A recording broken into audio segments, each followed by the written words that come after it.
Hello दोस्तों, welcome back to my YouTube channel JRV coaching centre. आज की video में हम वास्तविक संख्या के महत्वपूर्ण जो बोर्ड एग्जाम 2027 में आने वाले क्वेश्चंस हैं उनको कंप्लीट करेंगे। तो मैं आशा और उम्मीद करता हूं कि आप सभी अच्छे होंगे और अच्छे से अपनी स्टडी को कंप्लीट कर रहे होंगे। तो आइए आज की इस वीडियो की शुरुआत करते हैं। तो पहला क्वेश्चन दिया है, यदि 36 तथा 63 के मौसक को 8x माइनस 63 के रूप में लिखा जा सकता है तो x का मान ज्ञात कीजिए। तो इस क्वेश्चन को भी हम उसी तरह करेंगे जैसे इससे पिछले वाले वीडियो में मैंने बताया था। तो हल में लिखेंगे कि हल में लिखेंगे, इन दोनों का पहले मौसक निकालेंगे। तो 36 पहले खंडित करके लिख लेंगे, 3 त्रिक 9 और 9 चौक को 36 हो जाएगा। फिर 63 को लिखेंगे, 63 को 3 त्रिक 9 और 9 सत्ते 63। अब मौसक निकालने के लिए मैंने बताया था कि मौसक निकालने के लिए दोनों संख्याओं के जो अभाज्य गुणनखंडों में दोनों संख्याओं के अभाज्य गुणनखंड में जो अंक कॉमन होता है दोनों में, वो उसका मौसक कहलाता है। एक बार यहाँ पर देखिए, एक बार 3 कॉमन है, एक बार फिर 3 कॉमन है। तो 3 को एक बार लिखेंगे, फिर गुणे में 3 को लिखेंगे, तो कितना हो जाएगा 9। इसका मौसक आ जाएगा 9। अब बोल रहा है कि इसके मौसक को 8x माइनस 63 के रूप में, डायरेक्ट इसका मौसक 9 नहीं बता रहा है, वो बोल रहा है कि 8x माइनस 63 के रूप में लिखा जा सकता है तो x का मान फाइंड कीजिए। यानी कि मौसक को इस रूप में लिख सकते हैं। तो मौसक को लिख सकते हैं 8x माइनस 63। ठीक, अब हमें x का मान फाइंड करना है तो बाकी सबको उधर ट्रांसफर करेंगे। तो 8x बराबर हो जाएगा, ये माइनस 63 है तो बराबर का राइट साइड जाएगा तो प्लस 63 हो जाएगा। 63 प्लस में 9, इसको इधर सॉल्व करेंगे तो 8x बराबर 63 और प्लस 9 हो जाएगा 72 और इधर हो जाएगा 8 और x के बीच में गुणे का साइन है, इस साइड आएगा तो भाग का साइन हो जाएगा, यानी कि भाग बटे में हो जाएगा। तो अब भाग देंगे तो हो जाएगा 8 9 72, यानी कि हमारा x का मान आ गया 8, यानी कि x का मान आ गया 9। 8 से काटेंगे 72 को, 8 9 72 हो जाएगा, तो x का मान 9 आ गया। तो ये हमारा आंसर हो जाएगा। अब चलेंगे अगले वाला क्वेश्चन पर। अगला क्वेश्चन दिया है दूसरा नंबर कि निम्नलिखित में से कौन सा अभाज्य संख्याओं का एक युग्म है। यानी कि इन चारों ऑप्शन में से हमें बताना है कि कौन सी संख्याएं अभाज्य हैं। तो मैंने अभाज्य के लिए बताया था कि जिन संख्याओं का मौसक एक होता है वे संख्याएं अभाज्य संख्याएं, अभाज्य संख्याएं। इस बात पर गौर कीजिएगा, अभाज्य पूछ रहा है। ठीक, तो अब यहाँ पर देखेंगे किन दो संख्याओं का मौसक एक आ रहा है, इसका मौसक निकाल कर देखेंगे। तो इसको ऐसे लिख सकते हैं 2 सत्ते 14, फिर इसको इससे लिख सकते हैं 5 सत्ते 35। तो इन दोनों में 7 कॉमन हो जा रहा है, यानी कि इनका मौसक तो 7 हो जा रहा है, लेकिन हमें एक चाहिए। ठीक, तो एक होगा तभी उस युग्म को अभाज्य बोलेंगे। तो ये हमारा ऑप्शन गलत हो जाएगा, ए वाला। अब चलेंगे अगले वाले ऑप्शन पर। अगला ऑप्शन दिया है 18 और 25। तो 18 25 को देखिए ऐसे लिख सकते हैं, 3 त्रिक 9 दूना 18 और 25 को लिख सकते हैं 5 गुणे 5। तो अब इन दोनों में देखिए कोई अंक कॉमन ही नहीं हो रहा है, यानी कि इसको ऐसे लिख सकते हैं गुणे में 1, कुछ नहीं कॉमन है तो एक तो हमेशा किसी न किसी संख्या के गुणे के फॉर्म में होता है। तो इनका मौसक कितना आ गया, 1 आ गया। यहाँ पर 1 है गुणे के फॉर्म में, यहाँ पर भी 1, यहाँ पर भी 1, तो ऑलरेडी सभी संख्याओं के गुणे के फॉर्म में होता है। तो इनका मौसक कितना आ गया, 1, यानी कि अभाज्य संख्याओं का युग्म क्या हो जाएगा 18 और 25, यानी कि B is the right option हो जाएगा और बाकी सी और डी गलत हो जाएंगे। ठीक, अब चलेंगे अगले वाले क्वेश्चन पर। अगला क्वेश्चन दिया है कि दी गई संख्याओं में अभाज्य संख्या होगी, यानी कि 4 ऑप्शन में से हमें बताना है कि कौन सी संख्या अभाज्य है। ये बोर्ड 2022 में पूछा गया प्रश्न है, तो आइए देखते हैं। पूछा है अभाज्य संख्या, तो अभाज्य संख्याओं का डेफिनेशन हमें पता है कि ऐसी संख्या जिसके 2 से अधिक गुणनखंड नहीं होते हैं। मतलब ऐसे बोल सकते हैं कि ये संख्याएं जो 1 से कटती हैं और स्वयं से कटती हैं, यानी कि विभाजित होती हैं। तो जो संख्या स्वयं से कटती है और 1 से कटती है वे संख्याएं अभाज्य संख्याएं कहलाती हैं। तो इसमें देखिए 0 न तो अभाज्य है, 0 का तो इसमें कोई चक्कर ही नहीं है। 1 न तो अभाज्य है न अभाज्य है, ये भी गलत हो जाएगा। और 8 तो भाज्य है, क्योंकि 8 2 से भी कटेगा, 1 से भी कटेगा, 4 से भी कटेगा, स्वयं से तो कटेगा ही कटेगा। अब यहाँ पर 2 देखिए, 2 किसे कटेगा, 2 केवल 1 से कटेगा और 2 स्वयं से कटेगा और किसी संख्या से 2 नहीं कटेगा। तो हम 4 से नहीं काटेंगे, हम 4 से नहीं काट सकते क्योंकि बटे में आने लग जाएगा। तो पूर्णतः विभाजित होने की बात होती है तो ये क्या 1 से पूर्णतः विभाजित है, 2 से पूर्णतः विभाजित है, लेकिन इसके अलावा किसी और संख्या से पूर्णतः विभाजित नहीं है, तो ये हमारी अभाज्य संख्या हो जाएगी। ठीक, तो हमारा सी इज द राइट ऑप्शन हो जाएगा। अब चौथा नंबर क्वेश्चन दिया है कि यदि 26 और 156 का लसा 156 है तो मौसा का मान ज्ञात कीजिए। ये भी 2024, 23 और 22 में पूछा गया प्रश्न है। तो इसको सूत्र पर लगाएंगे, पहली संख्या गुणे दूसरी संख्या बराबर लसा गुणे मौसा। ठीक, तो हमें पहली संख्या दूसरी संख्या दिया हुआ है, तो पहली संख्या को हम किसी एक को मान ले रहे हैं। मान लीजिए 26 पहली संख्या है और गुणे 156 दूसरी संख्या है। अब बराबर के नीचे बराबर लिख दिया। हमसे क्या पूछ रहे हैं, मौसा का मान, तो मौसा को वैसे ही रहने देंगे, मौसा को वैसे छाप देंगे। और लसा 156 दिया है तो लसा के नीचे 156 लिखेंगे। अब चूंकि हमें मौसा ज्ञात करना है तो मौसा को उस साइड रहने देंगे और बाकी से इधर ट्रांसफर करेंगे। हो जाएगा 126 गुणे 156 और बटे में 156। अब कितना हो जाएगा ये मौसा, तो 156 से 156 कट जाएगा, तो मौसा बराबर कितना आ जाएगा, मौसा बराबर आ जाएगा जो बच गया यानी कि 26 हमारा मौसा हो जाएगा। अब चलेंगे नेक्स्ट क्वेश्चन पे। अगला क्वेश्चन दिया है 5वां नंबर कि यदि 2 धनात्मक पूर्णांकों a और b को इस प्रकार लिखा गया है कि a बराबर x cube into Y square और b बराबर x इंटू वाई क्यूब है, जहां x और y अभाज्य संख्या है, तब मौसा a b है, यानी कि a और b का मौसा फाइंड करना है। तो इससे पिछले वाले वीडियो में मैंने ऐसा ही क्वेश्चन करवाया था, तो आइए ऐसा क्वेश्चन और कर लेते हैं। दिया है क्या दिया है उसको पहले लिखेंगे।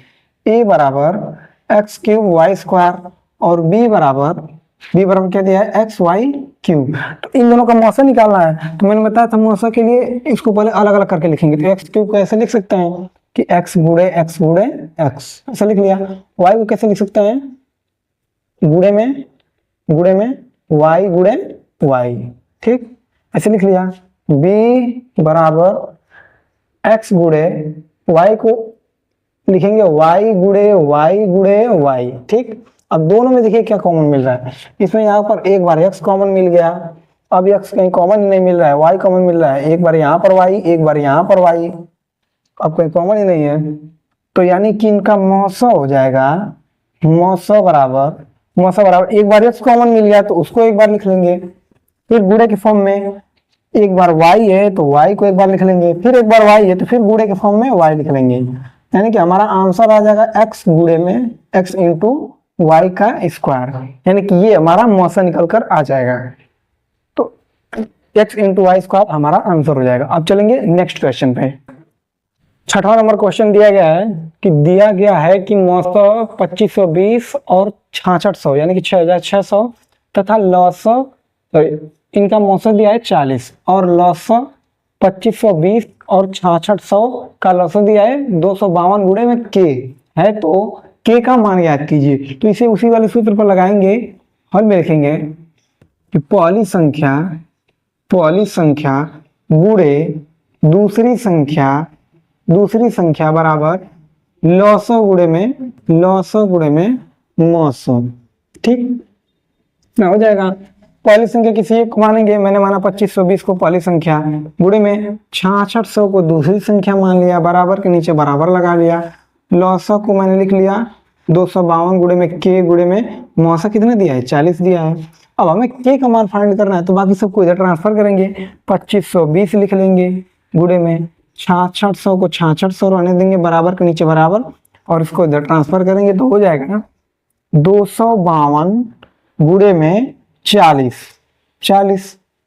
और हमें किसका मान फाइंड करना है, k का मान। तो k को वैसे ही रहने देंगे, फिर ये 0 से 0 कट जाएगा और ये 252 से 252 कट जाएगा, यहाँ पर 10 बचेगा। ठीक, और इसे काटेंगे, 2 से काटेंगे, 2 दूना के 4, फिर 2 3 6, 2 3 6, फिर 0, फिर 2 से काटेंगे, 2 एकम 2, फिर 2 छक्के 12, फिर 2 पच्चे 10, फिर 165 का 10 में मल्टीप्लाई करेंगे तो हो जाएगा 1650, यानी कि के का मान निकल गया 1650। तो ये हमारा आंसर हो जाएगा। अब बढ़ेंगे अगले वाले क्वेश्चन पर। 7वां नंबर क्वेश्चन दिया है कि 65 और 117 के मौसों को 65p माइनस 117 के रूप में व्यक्त किया जाए तो p का मान क्या होगा। ये क्वेश्चन बोर्ड 2026 में आया हुआ है और मैंने इस टाइप के बहुत सारे क्वेश्चन करवाए हैं, तो इस पर थोड़ा गौर कीजिएगा, बहुत ही इंपॉर्टेंट क्वेश्चन चल रहा है। तो यहाँ पर देखिए हल में लिखेंगे कि इनके मौसों को पहले निकालेंगे। तो मौसों यानी कि इसको पहले लिखिए, जो संख्या दिया उसको पहले लिखेंगे। तो 65 को कैसे लिख सकते हैं, 13 गुणे 5, 13 5 65 होता है। फिर उसके बाद 17 का विखंड करेंगे तो हो जाएगा 3 गुणे 3 और गुणे में 13। और देखिए दोनों में क्या कॉमन क्या मिल रहा है, यहाँ पर 13 है, यहाँ पर भी 13 है, और यहाँ पर 5 है, यहाँ पर 5 है ही नहीं, या फिर यहाँ पर 3 है, यहाँ पर 3 है ही नहीं। तो जो कॉमन मिल रहा है वो इसका मौसा हो जाएगा। तो यहाँ पर 13 केवल कॉमन मिल रहा है, तो इसका मौसा क्या हो जाएगा, मौसा हो जाएगा इसका 13। ठीक, अब बोल रहा है कि इसके मौसा को इतना के रूप में व्यक्त किया जा सकता है, मतलब लिखा जाता है। तो मौसा को लिखेंगे 65p माइनस 117 बराबर 13। अब हमें p का मान फाइंड करना है, तो बाकी सबको उधर ट्रांसफर करेंगे, तो हो जाएगा 65p बराबर में 117 को उधर करेंगे तो 7 3 10, 1 1 2 और 1 3 हो जाएगा, और ये 1 यानी कि 130 हो जाएगा। अब चलेंगे p का मान फाइंड करना है, तो ये हो जाएगा 130 और ये 65 और p के बीच में गुणा का साइन है, तो 65 इस साइड आएगा तो बटे में हो जाएगा। अब काटेंगे 13 दामे 130, 13 25 65, फिर 5 से काटेंगे 5 गुना के 10, यानी कि हमारा p का मान आ जाएगा p बराबर 2। अब चलेंगे अगले वाला क्वेश्चन पर। अगला क्वेश्चन दिया है 8वां नंबर की परिमेय संख्या होगी, यानी कि इन चारों ऑप्शन में से बताना है कि परिमेय संख्या कौन सी होगी। तो देखिए अंडर रूट के अंदर 2 है, तो क्या अंडर रूट को मतलब 2 का ऐसे खंड करें जिसका मतलब समान अंक बने, समान संख्या बने। अगर समान संख्या बनेगा तो उसका जोड़ा बनकर बाहर निकल जाएगा, ऊपर में हो जाएगी। लेकिन 2 को हम लिखेंगे तो कैसे लिख सकते हैं, अगर 2 गुणे 1 भी करना चाहें इसका जोड़ा बन ही नहीं पाएगा, क्योंकि यहाँ पर 2 है, यहाँ पर 1 है, समान संख्या होनी चाहिए। तो ये हमारी कैसी हो गई, अपरिमेय हो गई, तो ये गलत हो। 3 भी अपरिमेय हो गई, क्यों, क्योंकि 3 का भी जोड़ा नहीं बनेगा, इसको 3 गुणे 1 लिख सकते हैं।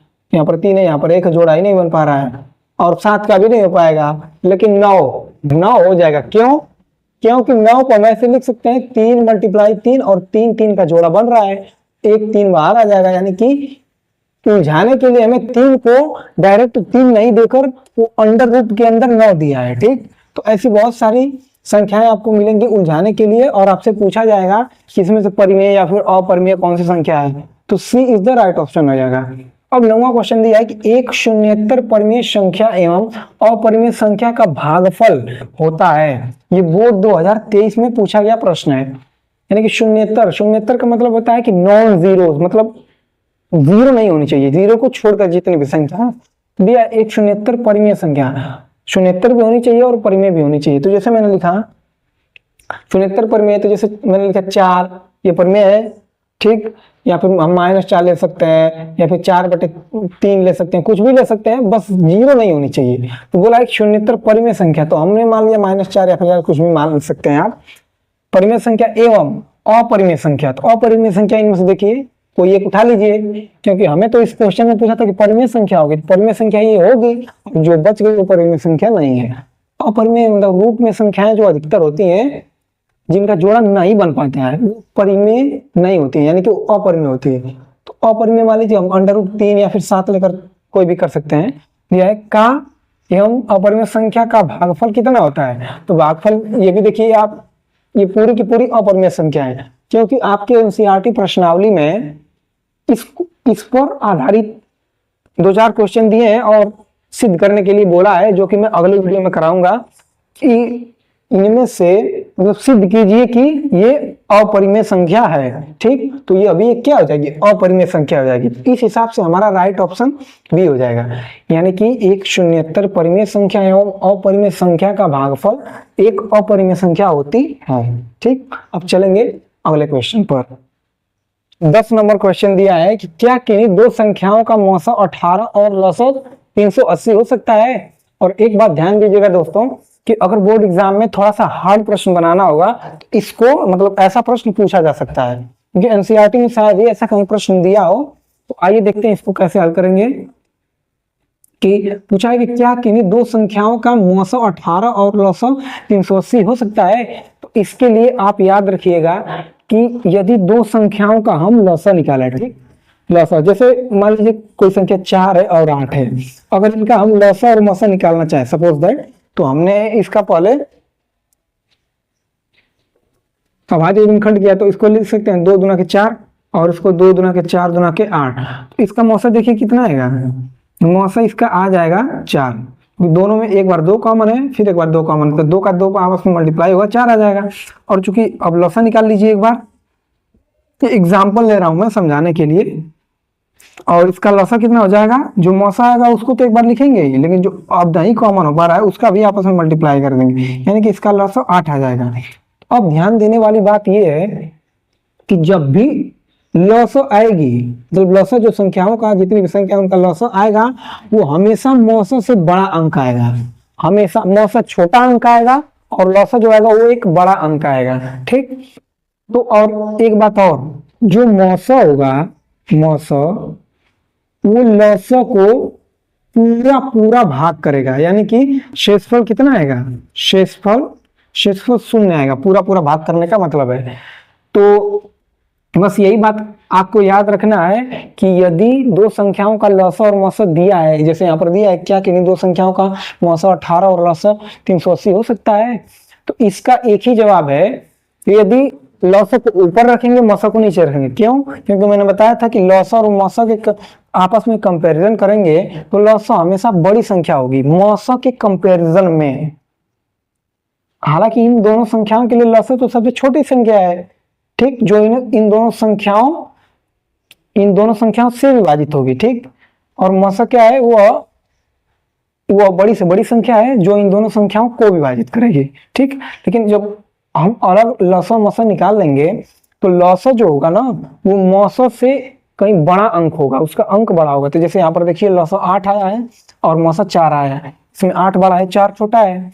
तो इस सवाल का एक ही आंसर हो जाएगा। बस ये याद रखिएगा, अगर पूछेगा कि क्या किन्हीं दो संख्याओं का लसा दे देगा और मौसा देगा, मतलब कि इतना हो सकता है, तो इसका जवाब एक ही है कि लसा को ऊपर रखेंगे मौसा को नीचे रखेंगे। यदि मौसा लसा को पूरा पूरा भाग दे देता है, इसका मतलब कि आंसर में लिखेंगे हाँ, दो संख्याओं का लसा और मौसा जितना क्वेश्चन में दिया होगा उतना हो सकता है, ठीक। यही हमारा आंसर हो जाएगा। से याद रखना है आपको, यही वाली बात याद रखना है कि लसा ऊपर रखेंगे और मौसा नीचे रखेंगे। और यदि पूरा पूरा भाग चला जाए इसका मतलब कि हाँ हो सकता है। अगर न जाए, भाग न जाए, कुछ शेषफल बच रहा है 2 4 0 नहीं 1 2 4 6 कुछ भी हो रहा है, अगर शेषफल आ रहा है इसका मतलब कि उनका लसा मौसा उतना नहीं हो सकता जो क्वेश्चन में दिया है। आइए करके देखते हैं। तो पहले लिखेंगे कि हम जानते हैं कि मौसा लसा को पूर्णतः विभाजित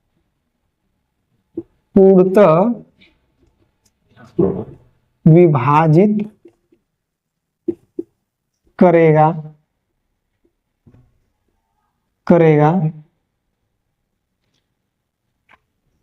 यानी कि मौसा जो होगा लसा को पूर्णतः विभाजित करेगा, तभी दोनों संख्याओं का लसा मौसा उतना जितना दिया है क्वेश्चन में उतना हो सकता है। अब क्या करेंगे, जो लसा दिया है यानी कि लसा को लिखिए जो दिया है और बटे में मौसा कर दीजिए।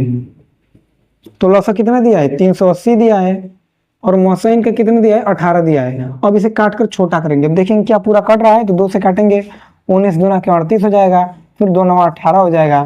फिर अब देखेंगे 9 से भाग करेंगे, 9 से भाग करेंगे तो हो जाएगा 9 दूना के 18, फिर 10, फिर 9 1 9, 10 में से 9 जाए 1। देखिए यहाँ पर शेषफल बच रहा है, लेकिन मैंने बताया था कि शेषफल नहीं बचना चाहिए, ठीक। तो हमारा आंसर हो जाएगा नहीं, दो संख्याओं का लसा 380 और मौसा 18 नहीं हो सकता। क्यों? क्योंकि यहाँ पर शेष बच रहा है, लेकिन मैंने बताया था कि शेष नहीं बचना चाहिए, तो ये हमारा आंसर हो जाएगा। तो इसको प्रॉपर फॉर्मेट में लिखेंगे। कितना आ रहा है? ये बटे में आ रहा है, तो लिखेंगे नहीं नहीं, दो संख्याओं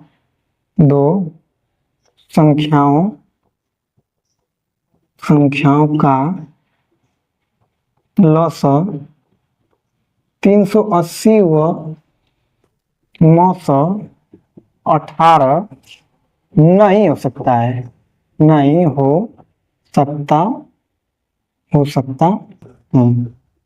कारण में मैंने बताया था क्यों नहीं हो सकता है, क्योंकि शेषफल कुछ शेषफल बच रहा है, शेषफल नहीं बचना चाहिए, शेषफल शून्य आना चाहिए, यानी कि पूरा पूरा विभाजित हो जाना चाहिए, तभी उसका मौसा और लसा जो क्वेश्चन में दिया होगा वही हो जाएगा। ठीक, अब चलेंगे आगे।